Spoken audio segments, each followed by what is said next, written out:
Ndugu waandishi wa habari, assalamu alaikum wa rahmatullahi wa barakatuh.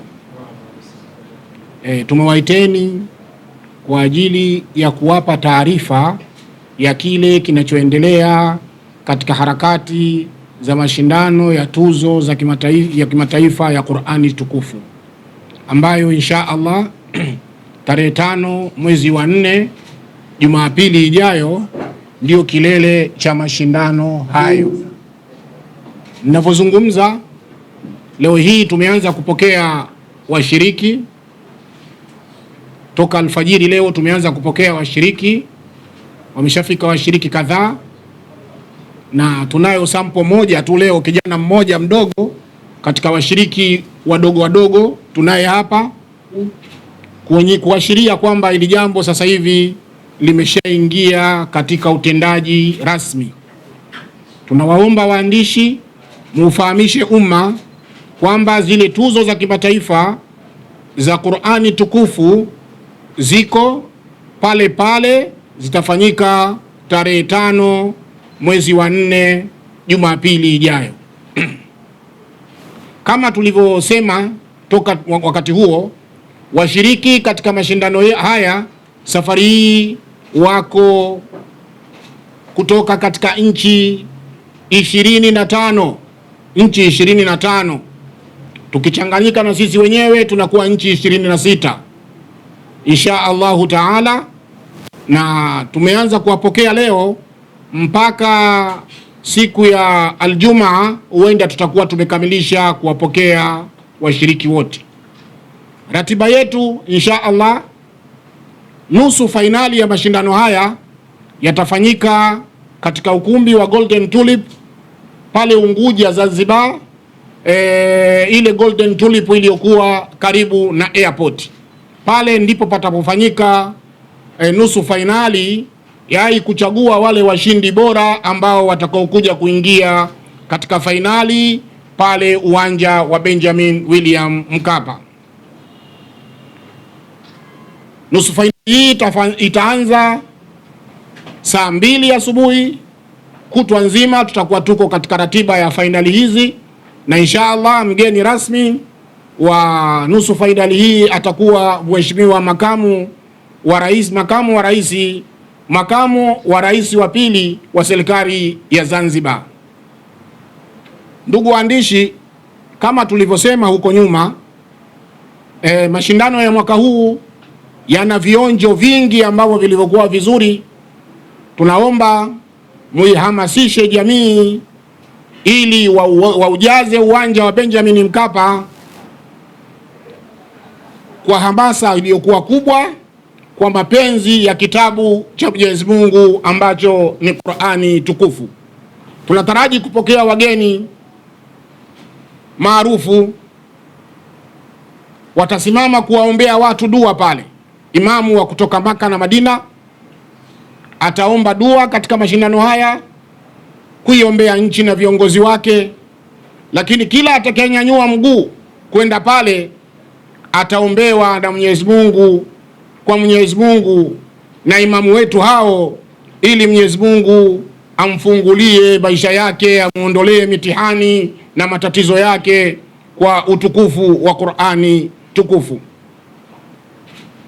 Tukimaliza hilo, tunarudi sasa hapa Dar es Salaam, na hapa ndipo kutakapokuwa na huo mtanange mkubwa kabisa wa mashindano makubwa kabisa yatakayosimamiwa na majaji wakubwa kutoka wa kimataifa wakiongozwa na shekhe wetu Zaharani kutoka Saudi Arabia, ndiye atakayekuwa jaji mkuu katika mashindano hayo.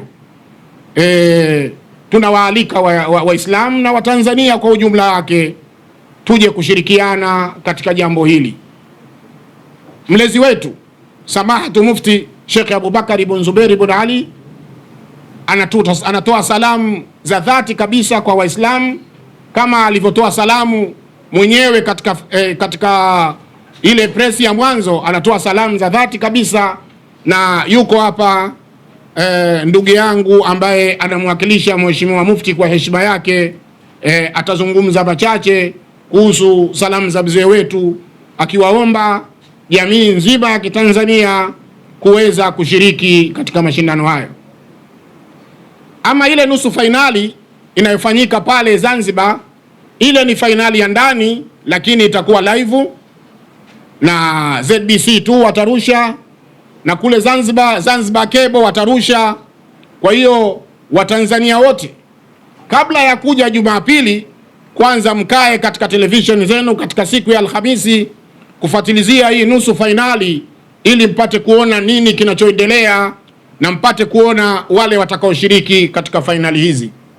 Baada ya kusema haya, mimi ninaishia hapa, na muomba Mwenyezi Mungu atuwafikishe katika jambo hili ili tuweze kufanya mambo ambayo yaliyokuwa makubwa zaidi na zaidi. Alhamdulillah wassalatu wassalamu ala rasulillah. Kwanza ujumbe umefikishwa kama kitaalamu juu ya jambo hili ambalo ni adhimu, na mimi kwa niaba ya Mufti wa Tanzania nizungumze machache ambayo yanaihusu Tanzania na Qur'ani. Kila kitu duniani kinajitangaza kwa mambo yake. Leo kama utaiangalia Brazil, utakuta kwamba bendera yao wameweka mpaka mpira ndani yake, kwa sababu wametangazika na hilo.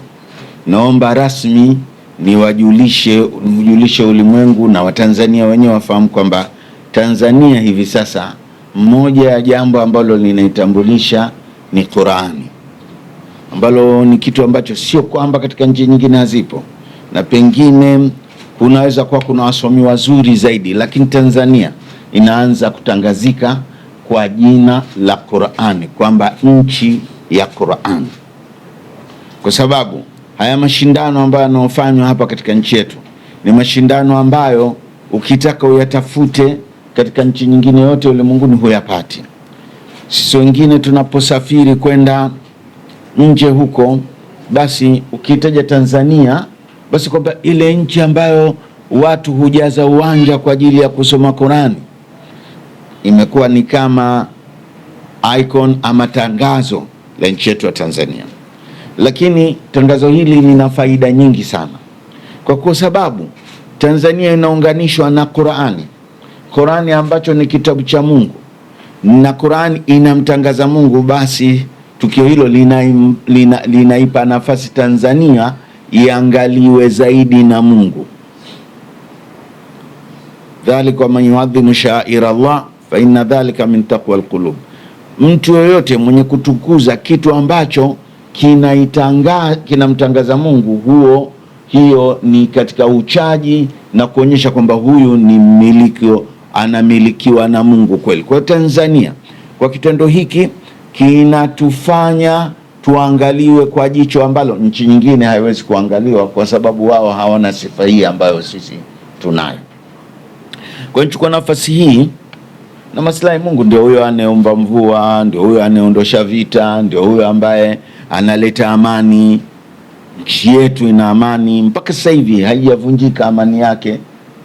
Ni kwa sababu ina vitu vingi vya kuilea amani yake. Moja hapo ni hii sifa kwamba Tanzania ni nchi ya Qur'ani. Kwa hiyo niwaombe Watanzania wote kwa ujumla, Waislamu na wasiokuwa Waislamu, wapenda amani, wasiache kuja kuangalia hiki kitu ambacho kinatufanya Tanzania tuwe ni wa aina yake tofauti ukilinganisha na wengine. Hiyo siku ya Jumapili tarehe 4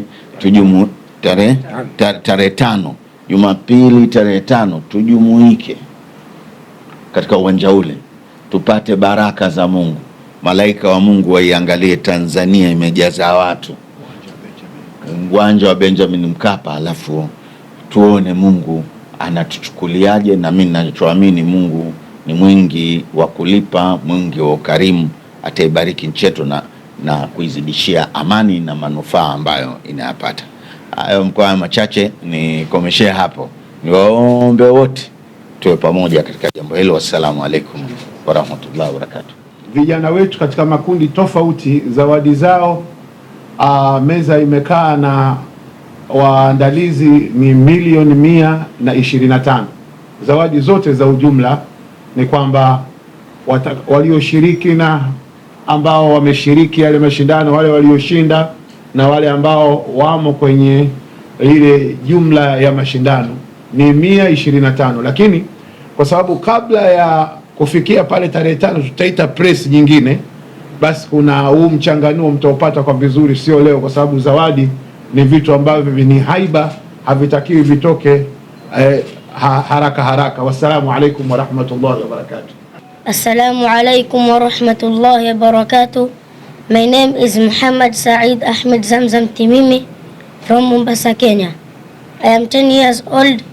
Alhamdulillah, I am grateful to Allah for giving me this opportunity to participate in the Tanzania International Holy Quran Award Competition sponsored by Sheikh Uthman Ali Kaporo. Alhamdulillah, I thank Allah because He has enabled me to reach at this level because of the value of Al-Quran Al-Karim. So recite some ayahs.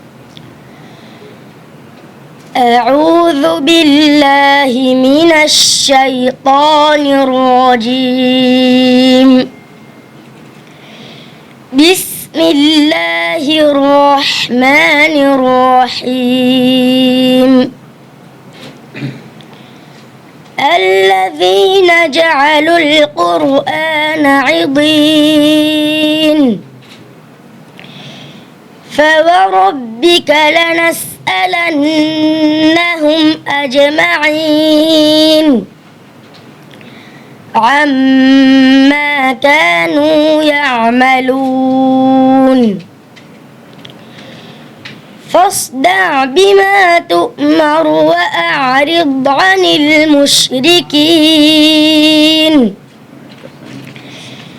إنا كفيناك المستهزئين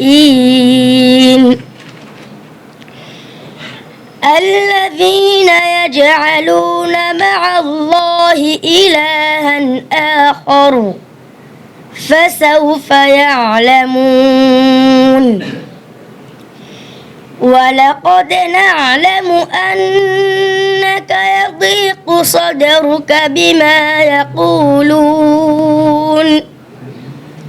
فسبح بحمد ربك وكن من الساجدين واعبد ربك حتى يأتيك اليقين.